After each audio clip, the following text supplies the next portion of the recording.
Hi students, this is your online lecture 7, unit 1, page 4 and the name of the topic is plant cell.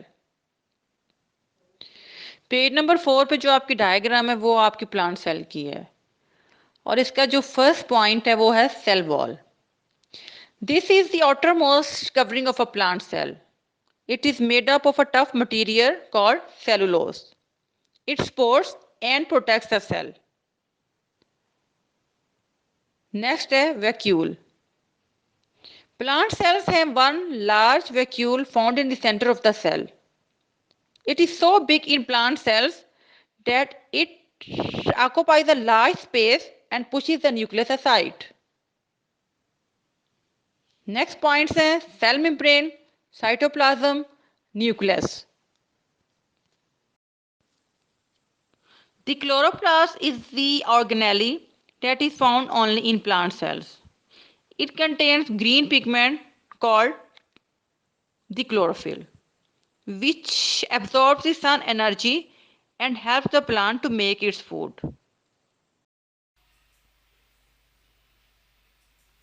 Students, आज हम पढ़ेंगे structure of a plant cell के बारे में, यानी कि प्लांट के सेल की साख्त के बारे में हम पढ़ेंगे. जितने भी प्लांट्स हमें नज़र आते हैं, जैसे कि यहाँ पे आप देख सकते हैं, अगर हम उनकी बात करें कि उनका बेसिक यूनिट क्या है, तो उनका बेसिक यूनिट है सेल, यानी कि वो किससे मिलके बने हुए हैं, सेल से मिलके बने हुए हैं. इसका मतलब है कि प्लांट की जो बॉडी है उसमें ढेर सारे सेल्स जो हैं वो मौजूद होते हैं. और सेल की शेप किस तरह से होती है, अगर हम उसकी बात करें तो सेल की जो शेप होती है वो इस तरह से हमें नज़र आती है, यानी कि इस तरह से ढेर सारे सेल्स जो हैं वो इसके प्लांट की बॉडी में मौजूद होंगे और प्लांट्स जो हैं वो सेल से मिलके बने हुए हैं. अब अगर हम इस सेल के स्ट्रक्चर की बात करें कि इसकी साख्त में क्या क्या चीज़ें शामिल होती हैं, तो उनको हम देख लेते हैं. यहाँ पे हम अपने सामने देख सकते हैं कि यह हमारे सामने डायग्राम है सेल की.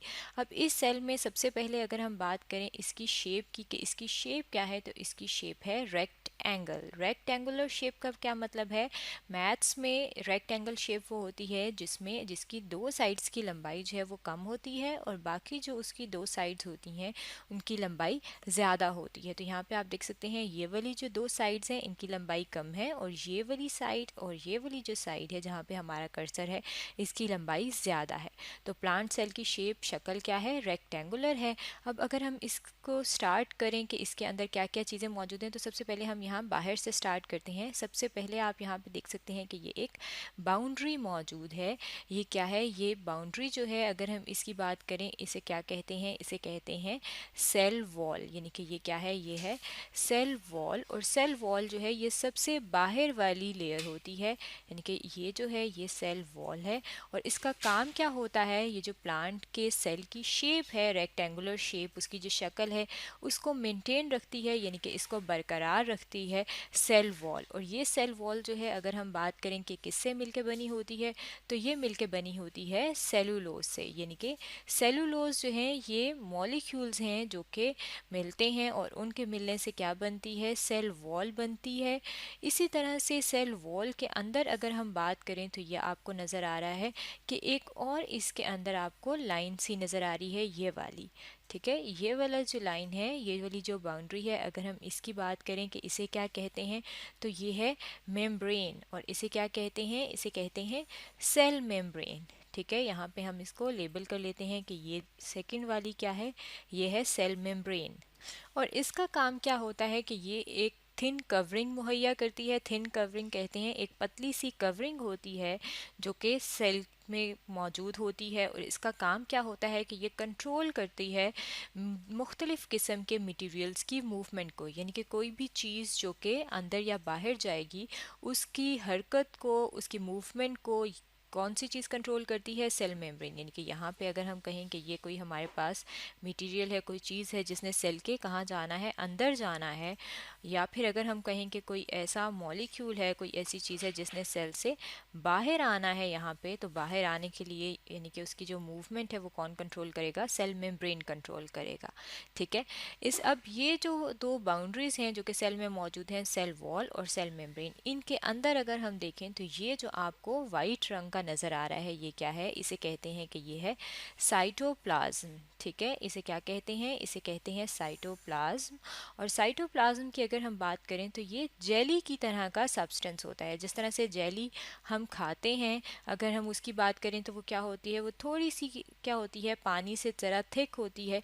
बिल्कुल उसी तरह से जो साइटोप्लाज्म है ये भी जेली लाइक सब्सटेंस होता है और इसके अंदर वाटर मौजूद होता है, लेकिन वाटर की जो परसेंटेज है, पानी की जो परसेंटेज है वो कितनी होती है, 70% इसके अंदर वाटर होता है। तो यहाँ पे वाटर जो है हम कहते हैं साइटोप्लाज्म में मौजूद होता है और ये जेली की तरह का होता है।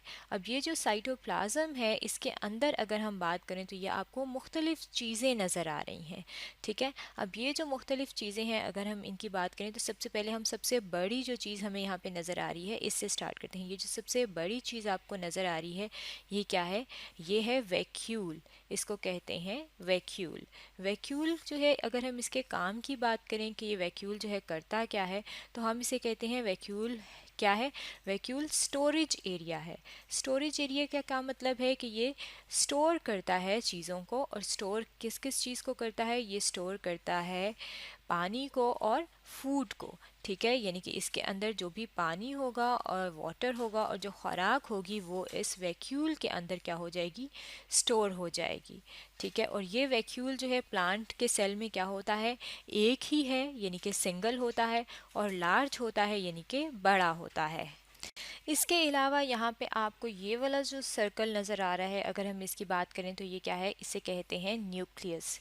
न्यूक्लियस जो है अगर हम इसकी बात करें कि ये किस तरह, जिस तरह हमारे जिस्म में हमारा दिमाग होता है जो कि हमारी जितनी भी एक्टिविटीज़ हैं, जो हमारे काम हैं, इनको कंट्रोल करता है। यानी कि अगर हम किसी गर्म चीज़ को हाथ लगाते हैं तो हमारा दिमाग बताता है कि यह हमने गर्म चीज़ को हाथ लगा लिया, तो हम फ़ौरन से हाथ पीछे कर लेते हैं। तो हमारी जो एक्टिविटी है कि हमने हाथ पीछे किया है उसे किसने कंट्रोल किया है, उसे दिमाग ने कंट्रोल किया है। बिल्कुल उसी तरह से प्लांट का जो सेल है अगर हम उसकी बात करें तो उसमें भी न्यूक्लियस होता है जो कि किस शेप का होता है, स्मॉल होता है, राउंड होता है यानी कि गोल होता है, और ओवल होता है। ओवल कहते हैं बेजवी शेप को, जिस तरह से अंडे की शक्ल होती है। और ये जो न्यूक्लियस होता है ये क्या करता है, हम इसे कहते हैं कि ये कंट्रोल सेंटर होता है, क्योंकि ये सारी एक्टिविटीज़ को, जितने भी काम हो रहे होते हैं कि कौन सा मटेरियल जो है इस सेल मेम्ब्रेन से अंदर या बाहर आएगा, ये एक्टिविटी है जिसे कंट्रोल न्यूक्लियस कर रहा होता है।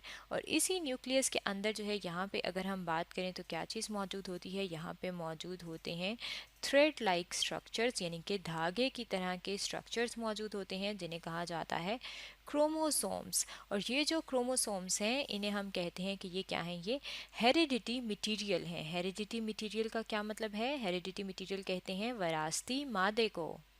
जिस तरह से हम अपनी अगर हम बात करें तो हमारी जो आइज़ हैं अगर हम उनकी बात करें वो क्या होती हैं, जिस तरह से हमारे जो पेरेंट्स होते हैं, जो हमारे वालिदैन हैं, उनकी तरह की चीज़ें हम लोगों ने हमारे हमारे अंदर होती हैं। बिल्कुल इसी तरह से जिस तरह से पेरेंट प्लांट होता है उसी तरीके से जो न्यू प्लांट होता है उसके अंदर भी उसके पेरेंट की जैसी चीज़ें होती हैं। तो ये किस वजह से होती है, क्योंकि उनके अंदर विरासती मादा मौजूद होता है, हेरिडिटी मटीरियल मौजूद होता है, जो कि किस शक्ल में होता है, क्रोमोसोम्स की शक्ल में। और वो कहाँ पे होता है, न्यूक्लियस के अंदर होता है। यहाँ पे भी आप देख सकते हैं ये न्यूक्लियस के अंदर मौजूद है। अब इसके अलावा यहाँ पे अगर हम बात करें तो आपको क्या चीज़ नज़र आ रही है, आपको ब्लू कलर की जो है ये आपको दो नज़र आ रहे हैं। ये क्या है, इन्हें हम कहते हैं कि ये माइटोकॉन्ड्रिया हैं। यहाँ पे हम लिख लेते हैं कि ये क्या है, ये माइटोकॉन्ड्रिया हैं। अब माइटोकॉन्ड्रिया जो हैं इन्हें हम क्या कहते हैं, इन्हें हम कहते हैं कि ये हैं पावर हाउस। यानी कि पावर हाउस का क्या मतलब है, पावर हाउस का मतलब है कि यहाँ पे पावर जनरेट होती है, पावर पैदा होती है, ताकत बनती है। ताकत किस वजह से होती है, ताकत जो है वो एनर्जी की वजह से होती है। तो ये क्या कहते हैं हम इन्हें कि यहाँ पे एनर्जी प्रोड्यूस होती है। ठीक है, एनर्जी क्योंकि क्यों ज़रूरत होती है, जो भी एक्टिविटी सेल में होगी उसको काम करने के लिए किस चीज़ की ज़रूरत होती है, एनर्जी की ज़रूरत होती है। जिस तरह से हमारी बॉडी है, अगर हम अपनी बॉडी की बात करें कि हम चलते हैं फिरते हैं, हम खाना खाते हैं तो हमें ताकत मिलती है और फिर हम मुख्तलिफ़ काम कर सकते हैं। बिल्कुल उसी तरह सेल के अंदर ये जो मुख्तलिफ़ काम हो रहे हैं, मटीरियल्स अंदर या बाहर आ रहे हैं, इसके लिए भी एनर्जी की ज़रूरत होती है। और वो एनर्जी बनती कहाँ पे है, इस माइटोकॉन्ड्रिया में। ये दो क्या हैं, ये माइटोकॉन्ड्रिया हैं। और माइटोकॉन्ड्रिया की कि अगर हम शेप की बात करें तो ये यानी कि इनकी शक्ल कैसी होती है, ये स्फेरिकल होते हैं यानी कि थोड़े गोल होते हैं, या फिर ये रॉड लाइक होते हैं। रॉड लाइक का क्या मतलब है? रॉड लाइक जिस तरह से यहाँ पे आपको नज़र आ रही है कि थोड़े लंबे होते हैं, तो ये क्या है? ये रॉड लाइक हैं।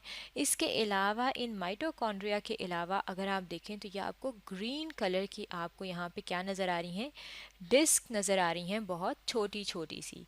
अब ये जो छोटी छोटी सी आपको डिस्क नज़र आ रही हैं, अगर हम इनकी बात करें तो इन्हें कहा जाता है क्लोरोप्लास्ट।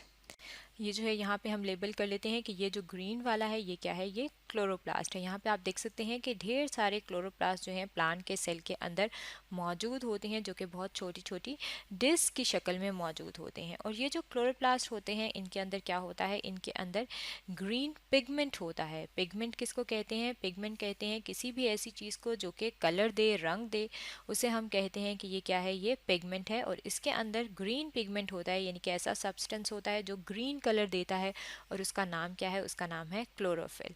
और क्लोरोफिल जो है अगर हम इसकी बात करें कि ये काम क्या करता है, ये एब्जॉर्ब करता है लाइट को, यानी कि लाइट को जज़ब करता है। अब पौधों जो है अगर हम उनकी बात करें, उन पे जब रोशनी पड़ती है तो वो अपनी खुराक तैयार करते हैं, और रोशनी को जज़ब करने के लिए क्या चीज़ मौजूद होती है? क्लोरोप्लास्ट की जो की तरह के लिए जो डिस्क होती हैं उनके अंदर पिगमेंट होता है क्लोरोफिल, जो कि लाइट को एब्जॉर्ब करता है, और प्लांट सूरज की रोशनी में अपनी खुराक तैयार करते हैं, सिंथेसाइज करते हैं। ये सारी जो चीज़ें हैं ये हमने देखी हैं कि ये मौजूद होती हैं प्लांट के सेल के स्ट्रक्चर में, यानी कि उनकी साख्त में। और इसी तरह से ये ढेर सारे सेल मौजूद होते हैं एक प्लांट की बॉडी के अंदर। तो स्टूडेंट्स, आज हमने पढ़ा है structure of a plant cell के बारे में।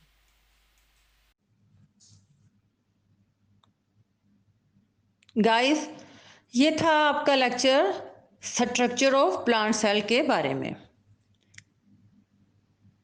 और इसके जो 6 पार्ट थे वो थे cell wall, nucleus, cell membrane, vacuole, cytoplasm and the chloroplast.